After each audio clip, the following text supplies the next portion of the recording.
ngira ngo ni video yari yasohotse kare bayivugaho uyu munyamakuru umugenzi wacu SABIN ndetse ntibyavugwaho iriya video rumwe hadateye akanya cyangwa se hadaciye kabiri umugore we aravuga ndetse avuga amagambo meza cyane ndetse benshi bashimiye uyu mudamu ati uri intangarugero uri intwari atabadamu bundi b'u Rwanda bagakwiye kuba rwose bameze nkawe bakaba bakomeza kubaka societe itari muri byacitse cyangwa se atari bya bindi byo kuvuga ngo none ibintu byadogereye kabaye ndetse ubona ko abantu benshi bamushimiye iki kintu wabibonye bisa nk'ibitwemeza ko ashobora kuba yarasose koko yarasose igipangu ariko uyu munsi nta foto turabona Sabe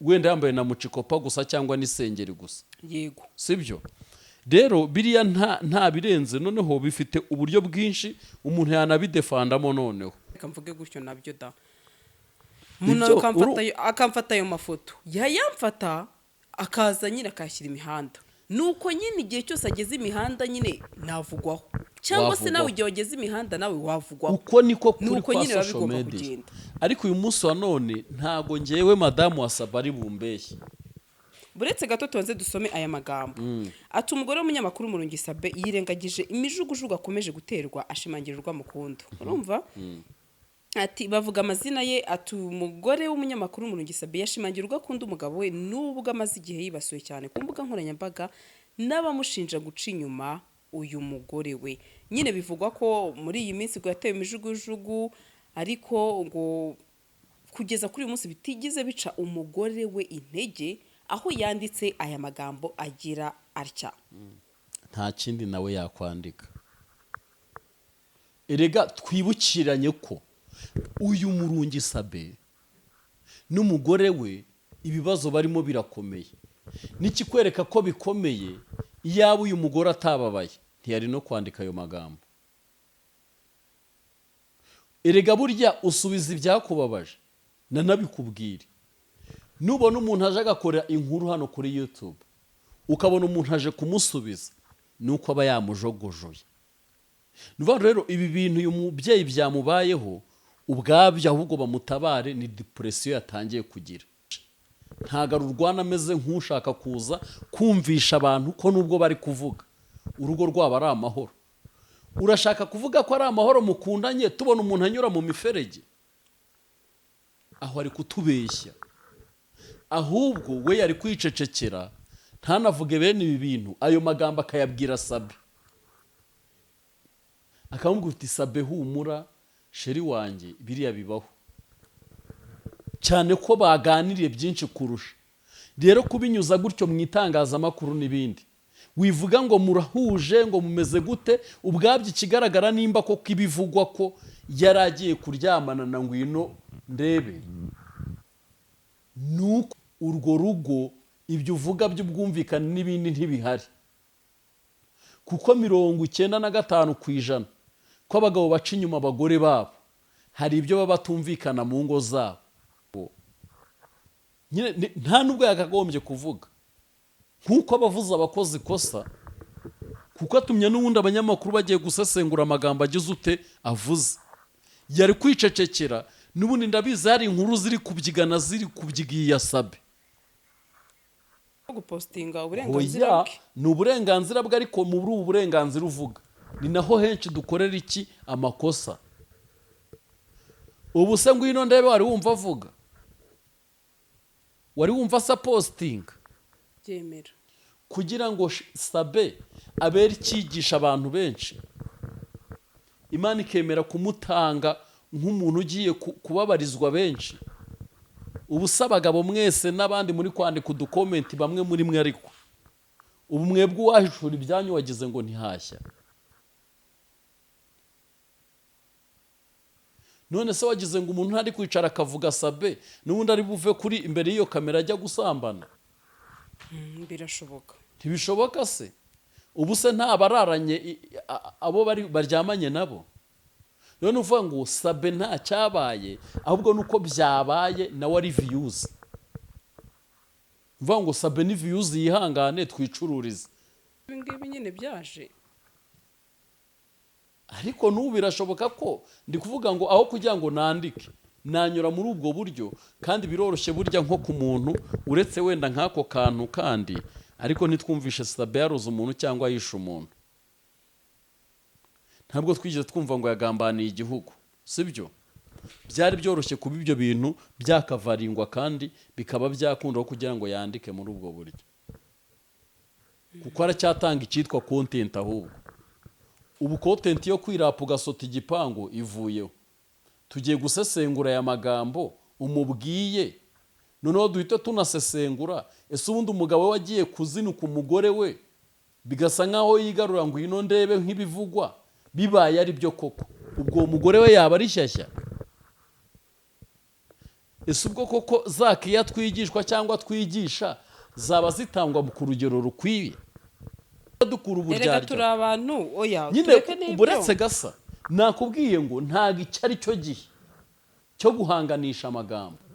Nimba sabe yashoyemo amafaranga bikanga, agahamagara wa munyabuzima akaza akamuvuganira bakanahererekanya pe, kuko uriya munyabuzima nge nivuganiye nawe uriya wari uri ku gikoni, ni nanjye wamuhaye nimero ya sabe, ni njyewe. Yambwiye ukuntu byagenze, amaje kumbwira ukuntu byagenze, ndavuga uti rero uwo mukuru wa ngwino ndebe nta mugabo agira nyine. Aha, rero uwo bakundanaga wishyuraga hariya, urumva haje kugaragaramo ikibazo cyo kutagumya kumvikana. Yibaza impamvu aretse kwishyura inzu ikagumya ikishyurwa kuri w'isimbi. Ntago yabikoze yagiye gukora inkuru, sibyo? Yabikoze nka we. Isimbi rero ntekereza ko ari umuryango mugari urimo abantu benshi, sibyo? Uyu munsi sabada hari isimbi iri gukora, ni igisobanuro ko mu gihe yaba atakiri no ku isi isimbi izagira ute izakora, sibyo? Rero nta hantu byahurira n'ibyo, ahubwo uyu munsi wa none nizere ko abapapa n'abagore by'umwihariko hari isomo bigiye muri iki kibazo cya sabe. Dusoza rero icyo navuga ku mudamu wa sabe, yaba ari uburyarya yaba ari ukuri, nubwo iki kintu yagikoze mu mwanya utariwo, ariko Imana imfashije akaba ari ukuri, yaba ari umugore w'intwari. Gasaro TV. Bakunzi bacu turabasuhuje aho muherereye mu mpande zose z'isi, tubabwira ko tubakunda cyane mwebwe mureba ibiganiro byacu umunsi ku wundi. Burya abari akagaruka twakiriye Revera Pasteur Hakizimana Justin, muramubona, tugiye kuganira byinshi bitandukanye ndetse aduha ibitekerezo bye ukabyumva nkawe, apana uko ubyumva nkawe, sibyo ra? Yego. Umeze gute Justin? Bo ndashima Imana cyane muri ya gahunda nziza yo kutongera kuganya. Yego. Bino ni amahoro. Bino ni amahoro, turashima Imana, nta kibazo dufite. Yego. Uravuze ngo yo kutongera kuganya. Kutongera kuganya se ubwo ushatse kuvuga iki? Bajaze uvuga ko uvuze ngo umeze neza umuntu ahise azana ibibazo bye afite, yabaganye. Yego. Kandi amaje kubona ko YouTube yararakaye. Yararakaye. Sigaye yararakaye. Ngo ubone umuntu kwereka inyinya biragoye. Yego. Ahandi wari umeze neza mu buzima busanzwe? Mu buzima busanzwe maze iminsi ndwaye, n'ubu ndakira neza, ariko ntiwahagarika akazi. Akazi ni akazi, niko kaba burya kajya imbere. Ni akazi, ntabwo wahagarika akazi ngo ni ukubera kurwara. iyo worohewemo ukoresha imbaraga uba ufite nyine kugira ngo urebe ko ejo byagenda neza.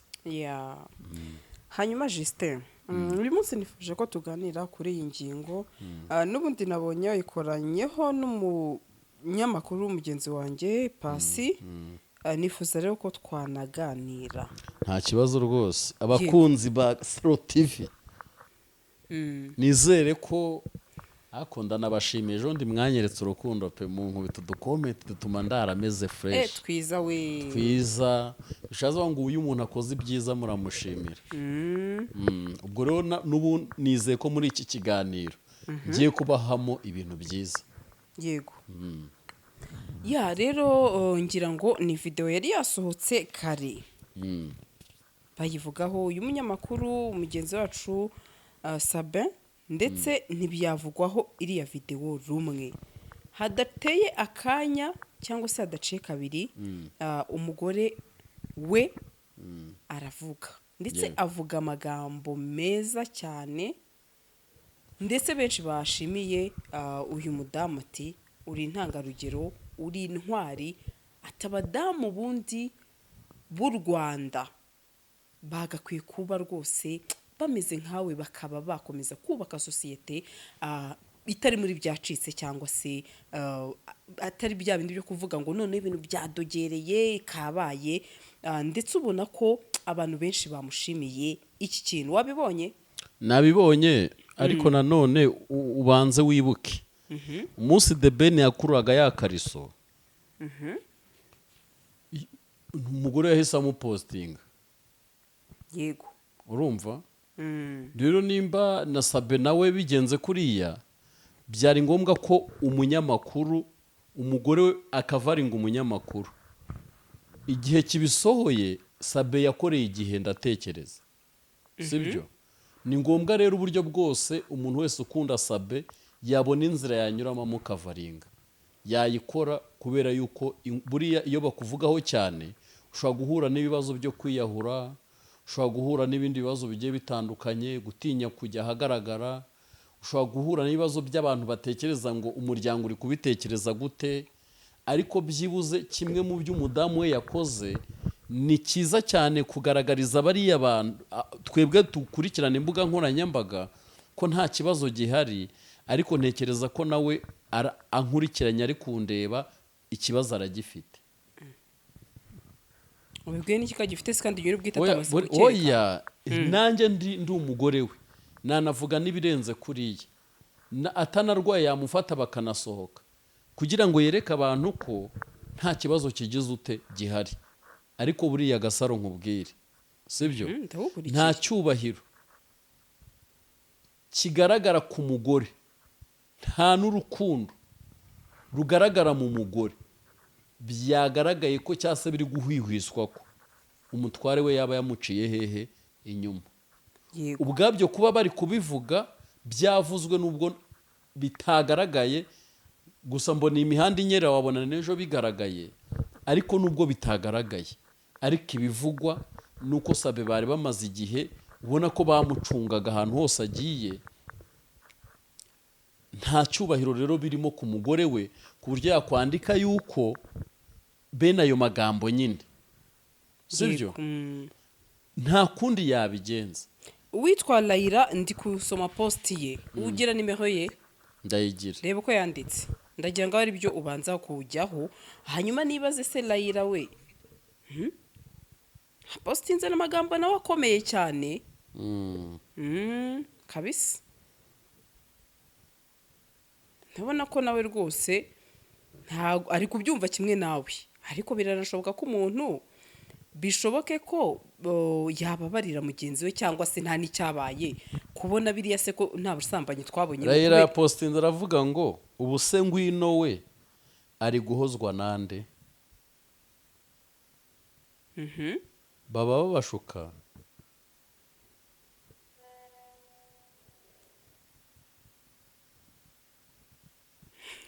Kudasoma gusoze kwa gusoma baba bashuka hano nyine amaso arandi amaso arakuriye.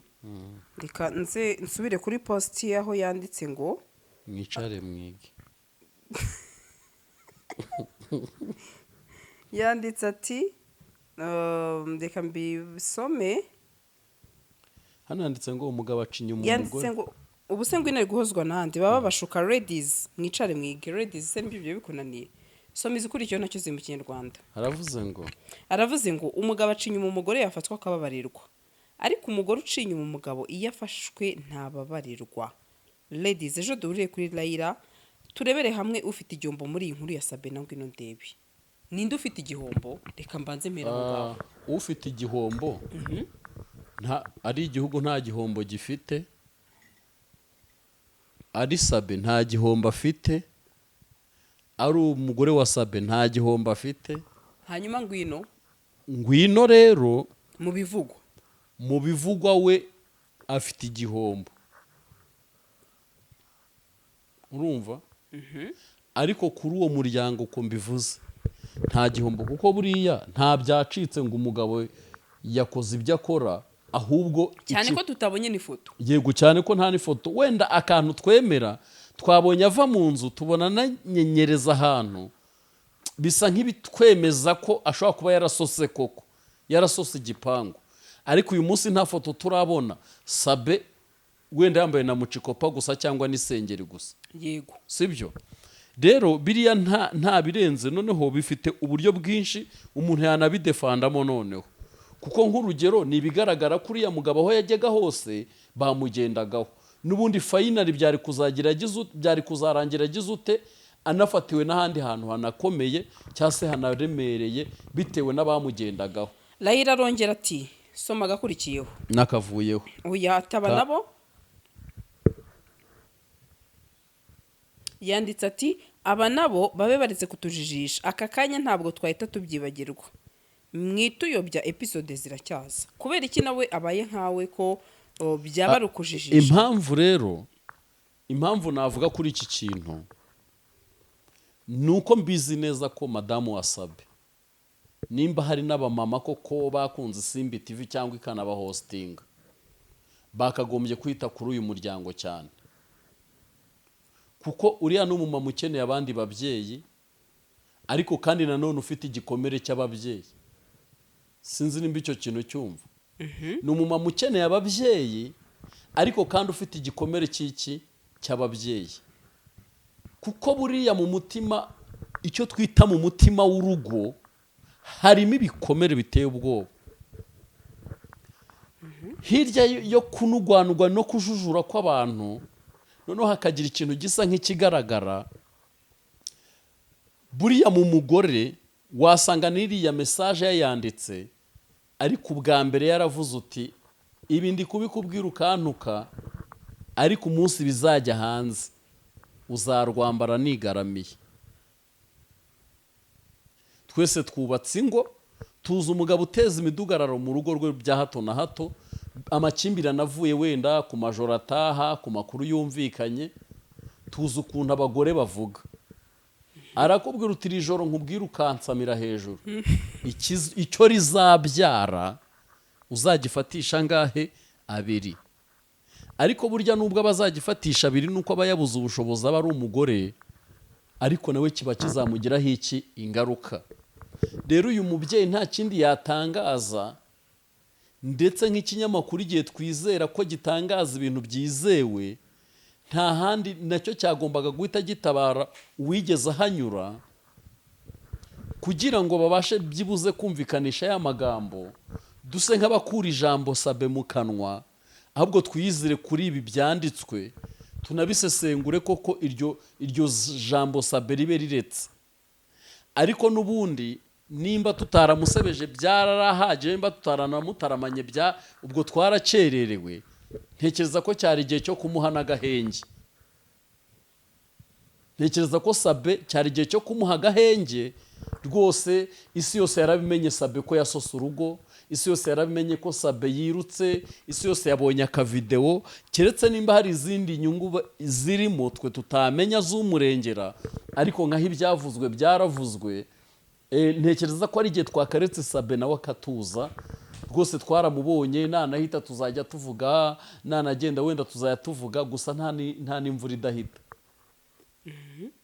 Buriya nta n'imvura idahita, kandi mbona buri wese agira weekend cyane. Ariko nonaha ntago wafata ngo njyewe unyumvishe ko ariya magambo umudamu wa Sabe yavuze yaramuvuye ku mutima. Oya, kuriya n'ugushaka kuvuga uti n'ubundi umugabo n'uwanjye, nta divorce nteganya kugira ute gukora, nabo nyine namubwira bati ntukore divorce wa mumama we tutayikora unugwanugwa cyangwa uvugwa atakinjira oya buriya ntago uyu munsi wa none nuko hari abagabo batajya hanze none se ko hari amakesa hari y'abapadiri babyaye ko hari amakesa hari y'ababikira babyaye kandi batarigeze babona bonse ko hari amakesa hari twese turabizi hari abagabo babyaye ku bagore batatu ariko ntibyatumye urugo rugira ute rusenyuka rero nawe ntago icyo ari cyo gihe cyo kuba yibuke ko umugabo w'izina afite riremereye ashobora kuba atarazwi muri social media kugaragara nk'ubu ntago Sandrine mumuzi abenshi muzi ijwi rye nivuga ngo nihe mpamvu ubona abantu benshi bashaka kugukururira mu myandiko ukuntu nivuga ngo ni ya platform watangiye irazamuka igera ku rwego rurenze ubushobozi bw'izindi noneho rero ntago burya ntago iyo platform wenda uzabishyiraho nk'igipimo haza undi muntu abaza ahostinga umuntu wo ukora ibyo biganiro bine bazigendera nivuga ngo rubwo nubwo Sandrine atagaragara ariko babizi neza ko umuntu afungura agiye kumva Sandrine noneho umuntu yahostinze ni nayo mpamvu rero Sandrine impamvu akunda kumupushinga bashaka kumuzana mu bintu ni ukubera yuko babizi neza ko abantu benshi bakeneye kumenya Sandrine n'indi noneho rero nibajya kureba Sandrine umwe bakundaga ryajwi bakundaga uyu munsi hari abanyamakuru bakora ku maradiyo batazwi kandi usanga abana mu byaro babigana usanga abana bakunda kwiga itangazamakuru kubera abanyamakuru runaka bakunze ku kinyamakuru runaka ntamuzi ntaranamubona ariko kuko yamukunze nyine urumva nyine urukundo rukururijwe Sabe rero nawe niko byamubayeho ntiyagaragaye ariko yari umunyamakuru ijwi rye nuko abaza na emosi yatera ababaza bakarira byatumye abantu bavuga Sabe n'indi rero nimba hari ikintu cyari kimubayeho ntago isi yose yari guceceka hari abifuzaga kuvuga ngo Sabasate ariko nicyo kintu nanavuze kare navuze ngo umuntu wese uri kuri cano nyine ikintu kimubayeho nyine navuga ngo runaka nyine kiraza kikaba exposed nyine bakagishyira cyane ku mbuga nkoranyambaga ibyo ni ibintu abantu batagayira abandi bitakabaye n'impaka nta nubwo byakabaye impamvu ni ngombwa bivugwe ahubwo bitavuzwe byagaragaye uyu munsi ejo wenda reka nitangeho urugero ngiye ahantu mu kabari runaka nkawo nkasinda umuntu akamfata amafoto ntasinzi yego cyangwa se kuri roji runaka reka mvuge gutyo nabyo da umuntu akamfata ayo mafoto yayamfata akaza nyine akashyira imihanda nuko nyine igihe cyose ageze imihanda nyine navugwaho cyangwa se nawe igihe wageze imihanda nawe wavugwaho uko niko kuri kwa social media ariko uyu munsi wa none ntago ngewe madamu wa Sabe ari bumbeshye buretse gato tubanze dusome aya magambo ati umugore w'umunyamakuru Murungi Sabe yirengagije imijugujugu akomeje guterwa ashimangirirwa mukunda urumva ati bavuga amazina ye ati umugore w'umunyamakuru Murungi Sabe yashimangirwa akunda umugabo we nubwo amaze igihe yibasuye cyane ku mbuga nkoranyambaga n'abamushinja guca inyuma uyu mugore we nyine bivugwa ko muri iyi minsi ngo yatewe imijugujugu ariko ngo kugeza kuri uyu munsi bitigeze bica umugore we intege aho yanditse aya magambo agira atya aya magambo agira ati ndetse yabinyujije ku rukuta rwe rwa Instagram yanditse ati turi umuryango mwiza Imana yaturemeye amashimwe menshi natwe tuyasangira n'abandi urukundo ruganze kandi ruzatsinda iteka ndagukunda papa na M na O na K ubwo ni amazina ko byagenda kose y'umwana wabo cyangwa se y'abana babo ntabwo mbizi nafite umwenge we nta yego ati n'amagambo yanyuze umutima yanyuze Murungi Sabe kuko nawe ubwe nyuma yo kuyasoma yahise ashyiraho umutima bigaragaza ko amukoze ku mutima ndetse agaragaza ko uyu mugore we ari mwiza imbere n'inyuma ndetse n'abashimangira urwamukunda ngira ngo wabibonye reka nkubwire Sandrine nta kindi nawe yakwandika. Erega twibukiranye ko uyu murungi Sabe n'umugore we ibibazo barimo birakomeye. Nikikwereka ko bikomeye, iyaba uyu mugore atababaye ntiyari no kwandika ayo magambo. Erega burya usubiza ibyakubabaje nanabikubwire. Nubona umuntu aje agakora inkuru hano kuri YouTube ukabona umuntu aje kumusubiza, nuko aba yamujogojoye. Nuva rero ibi bintu uyu mubyeyi byamubayeho ubwabyo ahubwo bamutabare, ni depression yatangiye kugira. Nkubeshye. Ubundi rega urwana urugamba rw'umukunzi koko arurwana bucece, ntago arurwana ameze nk'ushaka kuza kumvisha abantu ko nubwo bari kuvuga urugo rwabo ari amahoro. Urashaka kuvuga ko ari amahoro mukundanye tubona umuntu anyura mu miferege? Aho ari kutubeshya. Ahubwo we yari kwicecekera ntanavuge bene ibi bintu, ayo magambo akayabwira Sabe. Akamubwira uti Sabe humura sheri wanjye biriya bibaho. Cyane ko baganiriye byinshi kurusha. Rero kubinyuza gutyo mu itangazamakuru n'ibindi, wivuga ngo murahuje ngo mumeze gute, ubwabyo ikigaragara nimba ko kibivugwa ko yaragiye kuryamana na Ngwinondebe, nuko urwo rugo ibyo uvuga by'ubwumvikane n'ibindi ntibihari. Kuko 95% ko abagabo baca inyuma abagore babo hari ibyo baba batumvikana mu ngo zabo. Hari n'ababaca inyuma by'ingeso, nta nicyo yabuze mu rugo. N'umugore agiye kureba atarusha ubwiza umugore yashatse, batanamuhonza amafaranga kubw'ingeso yagize ute yamunaniye. Ariko uyu munsi wa none witubwira mu munsi umwe video igiye hanze utaranashira uwo munsi ngo utangiye kwandika, ahubwo ibyo bintu byakujogoshoye byanagukomerekeje mu mutima. Ahubwo mureke mbabwire mwaba mama mwe mwagiye mujya ku isimbi ikabaha platform mukavugiraho, nimwegere uyu mubyeyi mumwandikire niyo yaba atari mu gihugu, mumuganirize, kuko ubwabyo batangiye kwandika ejo azandika n'ibindi.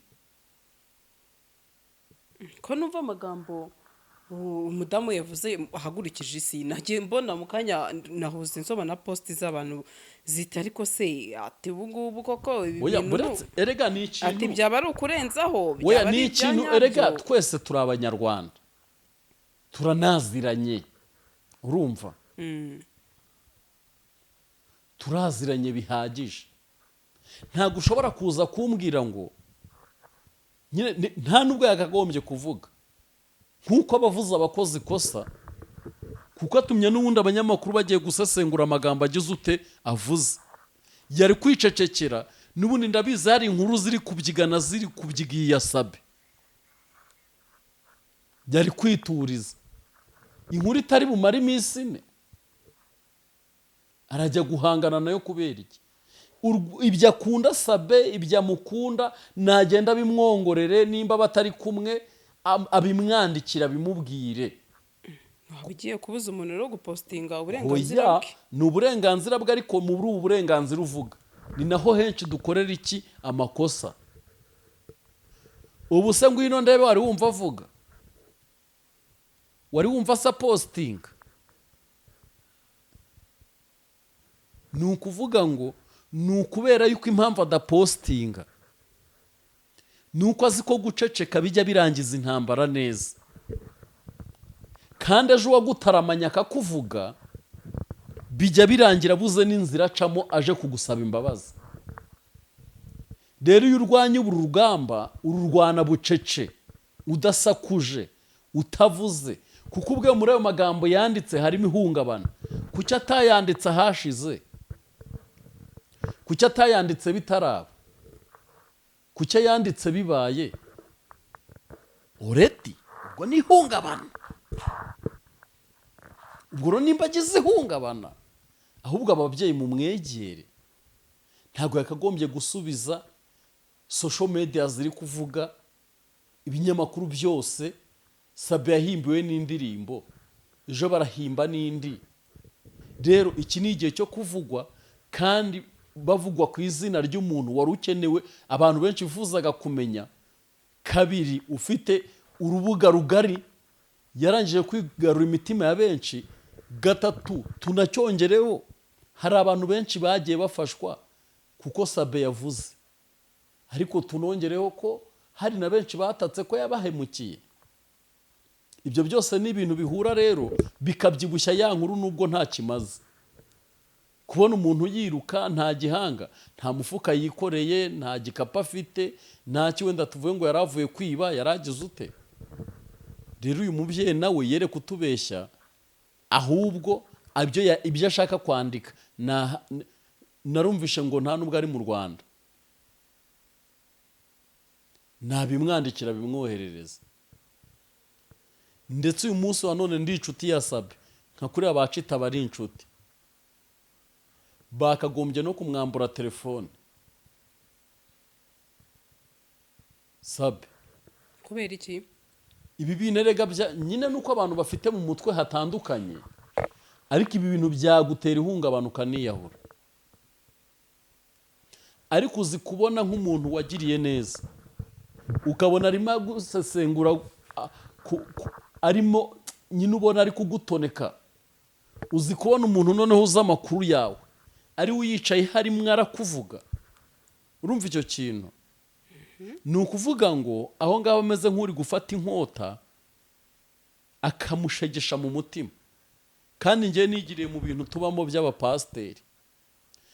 Wari uzi ko Imana ishobora kwemera ko Sabe biriya bintu abigwamo n'umugambi Imana iwushoreye? Ndabyemera. Kugira ngo Sabe abere icyigisha abantu benshi, Imana ikemera kumutanga nk'umuntu ugiye kubabarizwa benshi. Ubu se abagabo mwese n'abandi muri kwandika udukomenti bamwe muri mwe, ariko ubu mwebwe uwahishura ibyanyu wagize ngo ntihashya. None se wagize ngo umuntu ntari kwicara akavuga Sabe n'ubundi ari buve kuri imbere y'iyo kamera ajya gusambana? Birashoboka. Ntibishoboka se? Ubu se nta bararanye abo baryamanye nabo? None uvuga ngo Sabe nta cyabaye, ahubwo nuko byabaye nawe ari views. Uvuga ngo Sabe ni views, yihangane twicururize. Ariko rero abantu begereye umugore we mumubwire ntiyongere kugira ibintu atangaza. Ubundi nka se amagambo ukwiye gutangaza mu minsi ngahe urabireka, ahubwo noneho za mbuto z'urukundo rwanyu koko nimba murufite mukatangira kurwera, tukaba twavuga utari koko ko wa mugore yakundaga iki umugabo we. Ariko ntago kubera ibyago uri buze utubwira ngo wakundaga umugabo we tubyumve. Hoya, kuko ibivugwa biri kuvugwa kandi koko niyo wiruka. Ahubwo uyu munsi wakagombye kuba umwicaje umubwira uti mbwiza ukuri, wirukanka gujya he, wahungaga iki bitumye bikuviramo kuba wazacibwa n'ukuguru.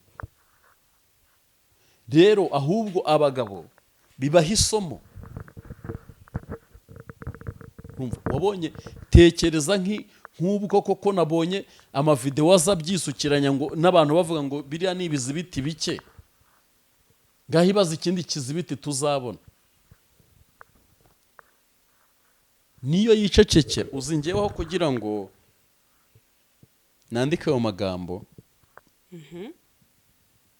nagana inzego zibishinzwe, nkagenda nkavuga ngo by'ukuri nk'uko mwabibonye uriya ni umugabo wanjye, ariko nta waje kumurega ngo yamusenyeye iki urugo. Urumva ibintu rero aba naba bari gukora, urumva biri kwangiza abana banjye, bikangiza n'umuryango wanjye, nanjye ubwanjye bikagira ute, bikanyangiza. Mwadufasha iki? Ubu se ntago ejo bundi umuvugizi wa RIB nanamushimira yagiye akavuga uti ntihagire uwongera kuvuga kuri Yago? Ntibyahise se bihagarara? Ahubwo byahagaze kuko ibi ngibi nyine byaje. Ariko n'ubu birashoboka ko ndi kuvuga ngo aho kugira ngo nandike nanyura muri ubwo buryo kandi biroroshye burya nko ku muntu uretse wenda nk'ako kantu kandi ariko ntitwumvishe Sabe yaroze umuntu cyangwa yishe umuntu. Ntabwo twigeze twumva ngo yagambaniye igihugu, sibyo?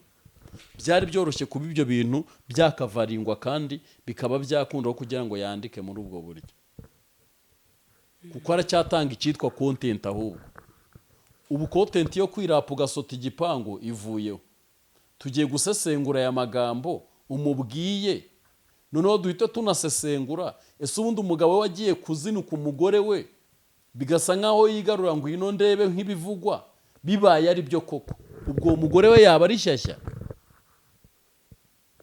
Ese ubwo koko zakiya twigishwa cyangwa twigisha zaba zitangwa ku rugero rukwiye?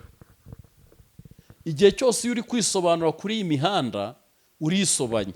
Kambaye nk'urugero, havumbutse inkuru yari iremereye, Jihad arimo afata agapipi ke akagira kwa kundi.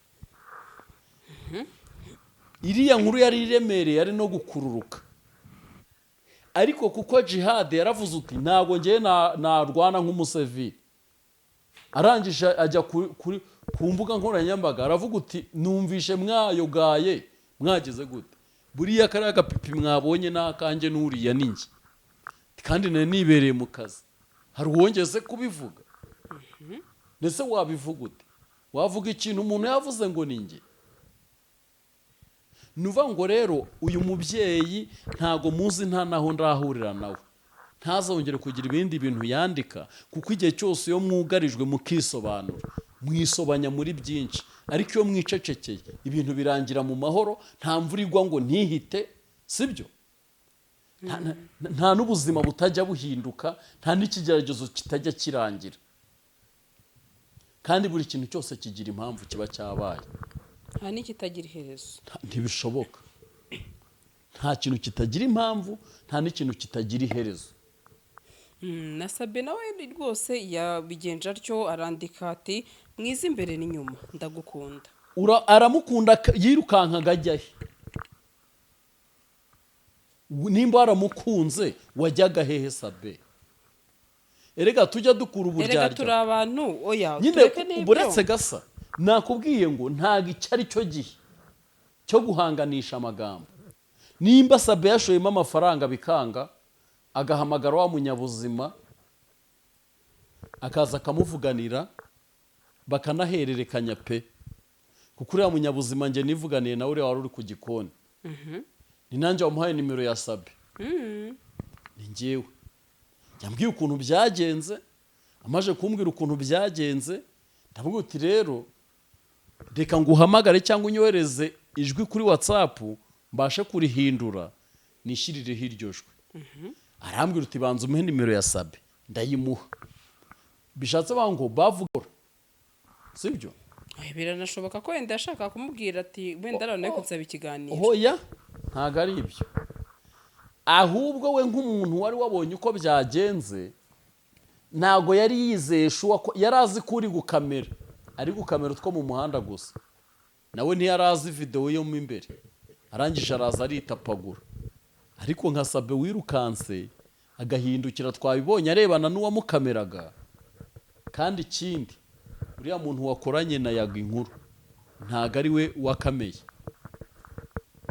Hoya, ntibagumye gushuka abantu, ntago ari we wakameye. Hoya, ikigaragara cyo nuko afite ibimenyetso. Nyine ibimenyetso arabifite, kandi nawe avuga ko ari nawe wabihaye Clara. Nese nihe uhera uvuga ko abishye? Umva nkubwire Sandrine, hariya muri ruri hari ahantu Sabe yarari habaga mukuru wa Ngwinondebe. Yego, ibyo nabyo yabivuze. Uri kubyumva? Rero uwo mukuru wa Ngwinondebe nta mugabo agira nyine. Aha, rero uwo bakundanaga wishyuraga hariya, urumva haje kugaragaramo ikibazo cyo kutagumya kumvikana. Yibaza impamvu aretse kwishyura inzu ikagumya ikishyurwa, nawe aragumya ashaka ibizibiti. Nk'umuntu wahagendaga wabanaga nabo, urumva agira ukuntu nyine babigenza. Urumva Sabe ubundi we yatangiwe no gucungwa kera.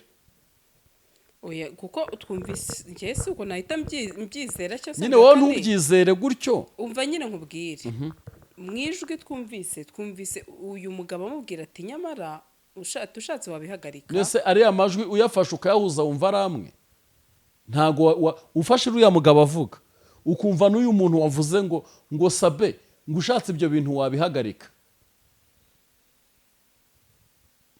ntago ari amwe kandi ikindi nkwibutse urumva igihe byabereye kujya kwambukana video ukajya gukora ikiganiro ariko niba nyir'ubwite ubwe yivugira ati ngewe niyo inzego zanshakaho amakuru zizagerageza zibirebere ubi telefone yanjye zigende zireba ko byagenze byose nemeye gutanga amakuru reka twumve ko wenda nyine ibyo ngibyo uretse ko nta bundi se byagenze bite ninde wapfuye nta n'impamvu bavuga no kujya basanemo babigire big deal impamvu babikomeza nayivuze ariko ubundi rega nta cyabaye sabesi yari pasiteri cyane ngo tuvuge ngo abakristo bawe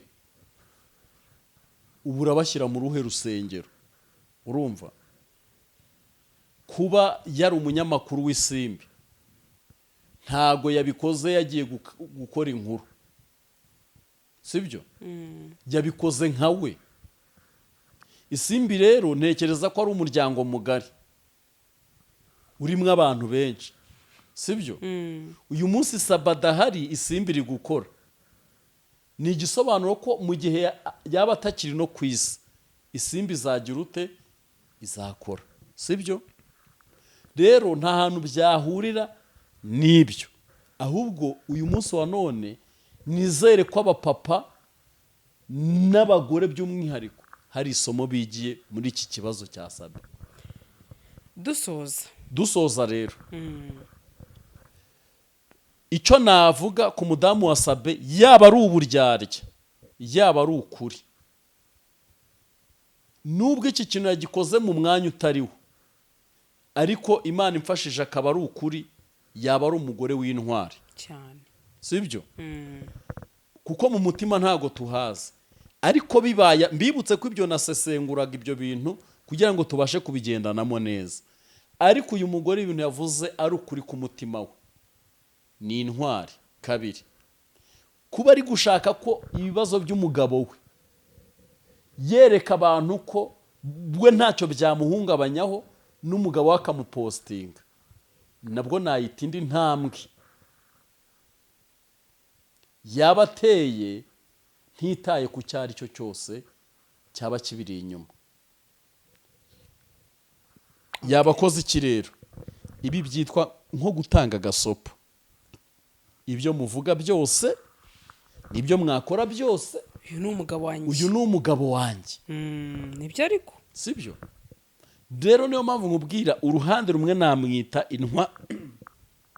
intwari ariko urundi ruhande ntago cyari cyo gihe iki ni igihe cyo kwita ku mugabo nk'uko koko twabonye yaravunitse cyangwa na kuriya kuguru bishobora kugorana kubera n'ubwoba no kuvuga ngo se ububiri bwakirwe bite mu bantu n'ubundi ko byarangiye byabaye ariko icyo nabwira abantu mwese mudukurikiranye sabe ntimumucire urubanza ndi gukora ikiganiro ari na nijoro cyane ubu imana ihageze ku manywa amazu ari mu kirere abantu basigaye ku butaka mwabona abagabo benshi mwafatagiraga icyitegererezo n'ibyubahiro baraye mu tuzu tw'indaya baraye ahantu binginga mwabona n'abantu bashobora kuba barambitse n'ibikoresho by'akazi bari mu mazu atari ayabo mwabona n'abandi bari mu mamodoka bari kubikoreramo uyu munsi rero kuva sabe biri kumuvugwaho nta n'uwamufasha ntituzi ibyo yaravuye gukora muri iriya nzu ibyo ntibinatureba ahubwo abantu mureke dukore ibitureba sabe ni umusozi we yihangane kuko ni viyuzi twishakira nawe ubwe ni viyuzi arabizi nizera yuko rero agomba kwiyakira mbere y'abandi ndetse akaza agatangira akayobora ibiganiro nk'uko yabikoraga ntihagire ikimuca intege ntihagire ikintu cyiza ngo kimuce intege azayo n'ubundi wamukundaga nimba umuntu yarakunze sabe mu byiza yego koko ukaba uri inshuti utari indyarya ugukunda ahantu hose agomba kuhaba. ubundi umuntu ugukunda ahantu hose agomba kugira ute kuhaboneka. Erega n'abadukunda ntituri za marayika. Nyine nibyo mvuga. Bajya bimenya ko turi abantu kuba nimba Sabe agiye hariya hakaba hari umuntu wagambiriye gushyira ibye hanze. Wigendera kuri uwo muntu wagambiriye gushyira ibibi bye hanze. Ahubwo gerageza ukansoringe Sabe namufasha. Ubwo uti humura. Ugira ubuhamya umuha. Numutererana rero kazi yako ntago uzaba umukunda. Ntekereza ko bya bihumbi bikurikirana Sabe nakagombye kuba wenda barimo bahumuriza Sabe, ariko ntibarwana intambara yo kuri YouTube y'amagambo, bakicecekera hanyuma Sabe akagira imbaraga zituma agaruka hehe mu kazi. Nicyo nge numva. Urakoze cyane, Imana igumugisha. Ibyo ni ibitekerezo byawe, n'undi wundi afite uko abyumva, yaba wandika comment ukabyumva, yaba inziza yaba imbi. Reka mvuge ngo niko ubyumva nyine, ntabwo twakurenganya. Wakoze cyane Juste ku nama zawe nziza n'ibitekerezo byawe byiza. Gasaro TV.